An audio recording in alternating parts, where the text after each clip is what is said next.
कल शाम से लगभग पूरे इंस्टाग्राम पर छाया हुआ है। आप सभी प्यारे साथियों ने देखा होगा, आपके पास पहुंच गया होगा। जहां तक मैं उम्मीद करता हूं सभी के पास पहुंचा होगा, क्योंकि लगभग 3-4 मिलियन व्यूज इस पर टोटल आ चुके हैं। मतलब बच्चे खिलाड़ी आदमी होते हैं, इसमें कोई संदेह नहीं है। वो तुरंत तुलना कर देते हैं अपने हिसाब से। लेकिन मुझे इस पर थोड़ा सा बोलना है, आप थोड़ा सा ध्यान से मेरी बातें समझना और जवाब देना इस वजह से भी जरूरी है क्योंकि बहुत बच्चे अब परेशान है कि फिर सही क्या है।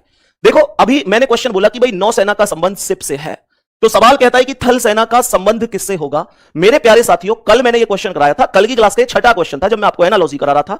इस क्वेश्चन का करेक्ट आंसर मैंने टैंक बताया था। मैंने कल टैंक करेक्ट आंसर बताया था। तो मेरे प्यारे दोस्तों, इसका करेक्ट आंसर टैंक ही होगा, बिल्कुल भी संदेह नहीं है, बिल्कुल सही है। टैंक एकदम सही जवाब है। प्यारे दोस्तों, अब दूसरे मुद्दे पर चर्चा करता हूं। दूसरा मुद्दा यह है कि प्रीति मैम ने इसका आंसर गलती से सिपाही बता दिया। गलती से सिपाही बता दिया था, हालांकि सिपाही नहीं होगा। लेकिन मैं आप लोगों से एक चीज कहना चाहूंगा, मैं यहां पर अपने आप को बड़ा बनाने की कोशिश नहीं करूंगा। मैं आप लोगों से एक सवाल पूछना चाहूंगा, मेरे प्यारे दोस्त, ऐसा कौन टीचर है जिससे गलती नहीं हो सकती? प्रीति मैम वास्तव में बहुत अच्छा पढ़ाती हैं। मैं जहां तक समझता हूं, सब लोग आपस में एक दूसरे की वीडियो तो देखते ही हैं, हमारी भी सब देखते हैं, हम भी सबकी देखते हैं। लेकिन वास्तव में वो बहुत अच्छा पढ़ाती हैं। अपने चैनल पर बहुत, मतलब एक मुख्य अध्यापकों में उनकी गिनती होती है। तो बहुत अच्छी टीचर हैं, नो डाउट, बहुत अच्छा वो पढ़ाती हैं। और आप लोग किसी भी एक क्वेश्चन के हिसाब से ये जज मत कर लिया करो यार कि बिल्कुल ही बेकार हो गया कोई व्यक्ति। नहीं, नो डाउट वो बहुत अच्छी टीचर और बहुत अच्छा पढ़ाती है और गलती किसी भी व्यक्ति से हो सकती है। तो मैं इतना ही कहूंगा कि बहुत ज्यादा मुद्दा खींचने से मतलब नहीं है, अपनी तैयारी पर ध्यान दो। किसी एक क्वेश्चन से मैम ने क्या किया, इसका आंसर गलती से सिपाही बता दिया। हालांकि सिपाही इस वजह से नहीं हो सकता था क्योंकि ऐसे तो नौसेना में भी सिपाही होता है, थल सेना में भी सिपाही होता है, सिपाही तो हर एक सेना में है ही। सिपाही इस वजह से नहीं होता।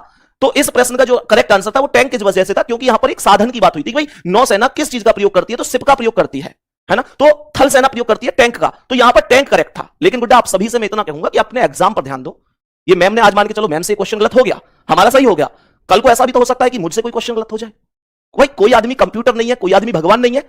वो बहुत अच्छा पढ़ाती है, बहुत समझदारी से पढ़ाती है और नो डाउट बहुत अच्छी टीचर है। सो प्लीज आप इस तरीके से किसी के लिए मत कहा करो। कम से कम आप दिल से अगर मेरे स्टूडेंट हैं तो मैं आपसे इतना ही उम्मीद करूंगा कि नहीं, बिल्कुल भी आपको किसी के खिलाफ ऐसे नहीं बोलना है, किसी के भी खिलाफ ऐसे नहीं बोलना है। तो सभी प्यारे दोस्त एक बार मुझसे वादा करो कि हाँ भैया, हम आज के बाद इस तरीके से किसी पर टिप्पणी नहीं करेंगे, क्योंकि आप मेरे स्टूडेंट नहीं, मेरे भाई है, मेरी बहन है। तो मैं नहीं चाहूंगा कि आप अपनी ओर से किसी को भी इस तरीके से कुछ भी कहें, और जब उस व्यक्ति को कहें कि जो व्यक्ति खुद बहुत अच्छे हैं, बहुत अच्छा पढ़ाती है वो, ये मैं कह रहा हूं आपसे। बाकी आपको जिसका समझ में आता है आप पढ़ते ही है, ठीक है। तो इस चीज पर ये जवाब मुझे देना था। बहुत बच्चों के मैसेज थे कि इसका फिर वास्तविक आंसर क्या है, तो वो टैंक ही होगा। लेकिन भाई साहब, कंट्रोवर्सी में आपको नहीं जाना है। मैं मान के चलता हूं कि जितना कंट्रोवर्सी करूंगा उससे बढ़िया तो अपने कंटेंट में मेहनत करके तुम लोगों को आगे बढ़ाने का काम करूंगा ना।